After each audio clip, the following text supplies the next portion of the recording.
Саламатсыңарбы, жолдоштор? Саламат болуңуз, жолдош!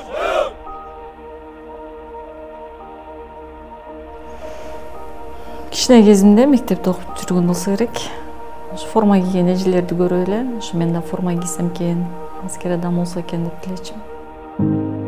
Сержант Куттуксейитова. Мага кел. Жарайт. Жолдош майор сержант Куттуксейитова сиздин буйругуңуз менен келди. Сапка тур. Көнсө болот. Кыйынчылыктары деле бар. Күн сайын эле ошо аскер бөлүктө жүрө берген мындайчы, анан бирок аскер адам болгондон кийин баарына көнүш керек го.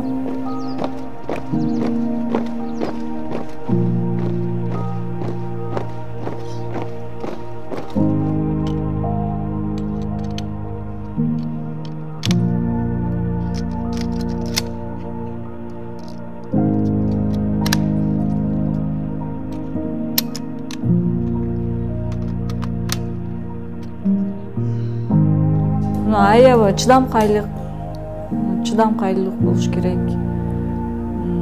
Баары бир деле ошо форма кийген жаккан үчүн, аскер адам болгон жаккан үчүн ошо жем кетип окшойт деп ойлойм да. Кээ бирлер жеңе албай эле чыгып кетишип атпайбы жумуштан. Ошо жаккан үчүн эле ошо көнүп иштеп кетип. Баары бир деле айырмачылыктар болот.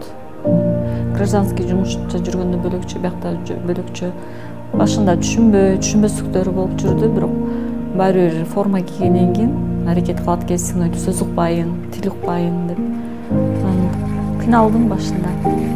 Уялдым дегенде строевой шагырдылерден. Анан көнүп кеттим. Уже үйрөнүп калдым азыр.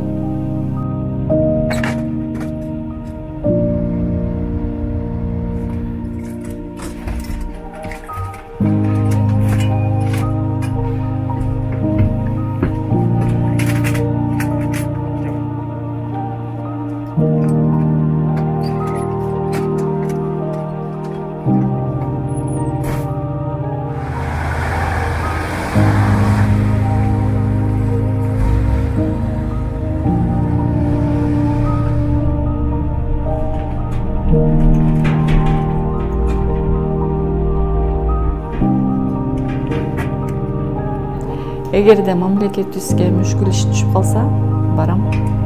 Биз деген аскер адам болуп атканда ант бергенбиз.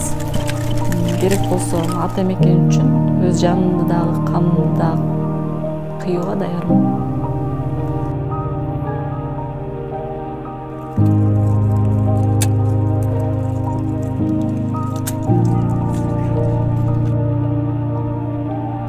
Аскердик антта жазылган эмес, эркек киши, аял кишисиңби деп. Мен как аскер адам катары барам.